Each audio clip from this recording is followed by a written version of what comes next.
This meeting is being recorded. Hi everyone. Thank you for joining our presentation today. As we discussed last week, the automotive world is changing fast, really fast. We are looking at Tesla, but not just as a car company. We are looking at them as a leader in transportation as a service. Specifically, we are talking about the cyber their new Robotaxi today. I want to use the product life cycle model to explain how Tesla will manage this product from very beginning to the very end. This model is great because it helps us understand how marketing objective and the competitive landscape change over time. So let's jump right in and look at the first stage. Next page. Yeah. Okay. So right now in 2026, we are in the introduction stage. Our biggest marketing goal here is all about education and trust. Most people are still a little bit nervous about riding a car with no steering wheel, right? So our marketing makes a focus on showing that it's safe. We are using pricing, which means we set the price very low, about 20 cents per mile, to make it a no-brainer for people to try it. We are starting small in pilot cities like Austin. For promotion, Tesla doesn't spend money on TV advertisement. Instead, we use Elon Musk's social media and virtual videos to create a buzz. Uh, com- Competition-wise, it's mostly just Tesla and Waymo. Since we are both just starting to scale, the rivalry isn't super intense yet, but we are definitely watching each other closely. Next page. Okay, now let's move to the growth stage, which I think I will happen between 2027 and 2029. This is the most exciting part. The objects shift from telling people what is going, grabbing as much marketing share as possible. We want everyone to use the Tesla app. In this stage, we will expand globally to places like Shanghai and London. We might introduce subscription plans like a monthly family pass to keep people coming back. But there is a thing. The competition will get really high. Urban will probably have their own autonomous cars by then. The Chinese companies like the Baidu will be very strong. To win, we have used our data to make the software better and faster than anyone else. It's a race to see who can be everywhere first. Please, next page. Okay, next up is maturity stage. Like in the 2030s, at this point, robot taxis are very everywhere. They are as common as buses are today. Our marketing goal changes again. Now, we want to defend our share and maximize profit. Since everyone already knows what a robot taxi is, we don't need to explain it anymore. We will offer more choice, like a large robot van for groups or office car for workers. The market will be very crowded, so there will be big the price wars. Our promotion will focus on brand loyalty. We wanted the people to choose Tesla because they trust our long history of safety and our massive choice network. It's all about being the most efficient and reliable choice in a very busy marketing. Thank you. Next page. And for this page, I'm Jackie. For this page, I would like to mainly describe something about the final part. So I have to say, eventually, our product enters a decline stage.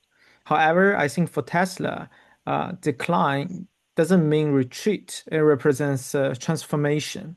So if emerging technologies such as flying transportation, Hyperloop systems, or space-based mobility become viable, traditional ground robotaxis may gradually lose dominance. Instead of cutting investment, Tesla would likely treat this stage as a strategic pivot. So at this point, the objective would shift from optimizing the current mobility model to redefining mobility itself. So Tesla could integrate robotaxi intelligence into next generation transport platforms, expand into aerial mobility, or combine AI robotics with large scale transportation infrastructure. And from a market perspective, these products would evolve rather than disappear. So pricing strategies would adapt to new value propositions, and distribution channels would expand into new verticals and geographic regions. Also, the promotion would emphasize the technological leadership, even the long-term vision, and Tesla's role in shaping the future of mobility. So competition would no longer center on ride-hailing firms, but on advanced technology and aerospace companies. So at the same time, I have to say the culture acceptance and the regulatory readiness would determine which countries enters the next mobility era first. So for Tesla, I think decline is not the end of the product life cycle. It is just the beginning of the next technological cycle.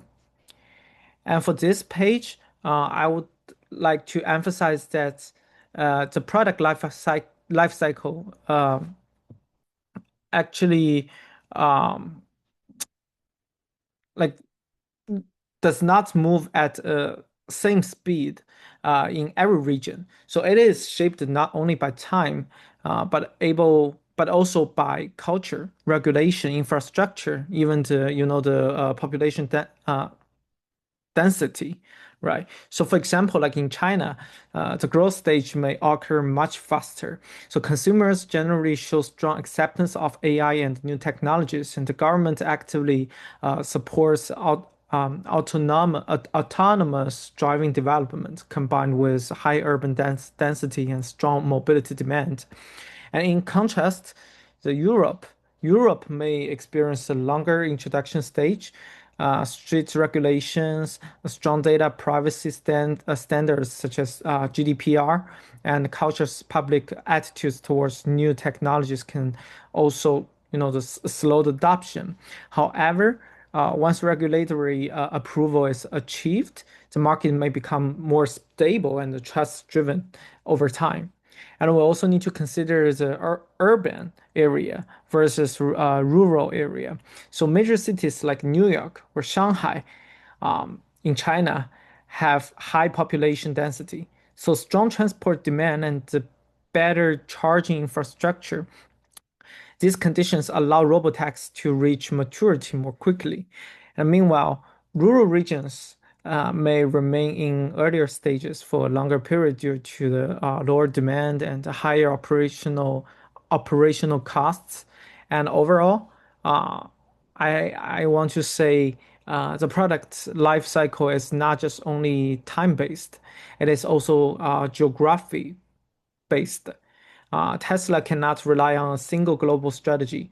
It must adjust its marketing, expansion, and investment approach according to the local culture, according to the regulation, even the infrastructure readiness. And I and for the conclusion, I have to say, um, the product life cycle shows us that Tesla's Robotaxi is not just simply a product launch. It also represents a long-term strategic journey. So at each stage, introduction, growth, ma ma maturity, and even decline, the company's marketing objectives, competitive dynamics, and even the strategic priorities must continuously evolve. And strategies that succeed in the early stage may become ineffective in maturity. And what appears to be decline may actually signal the beginning of the new technological transformation. Oh, sorry.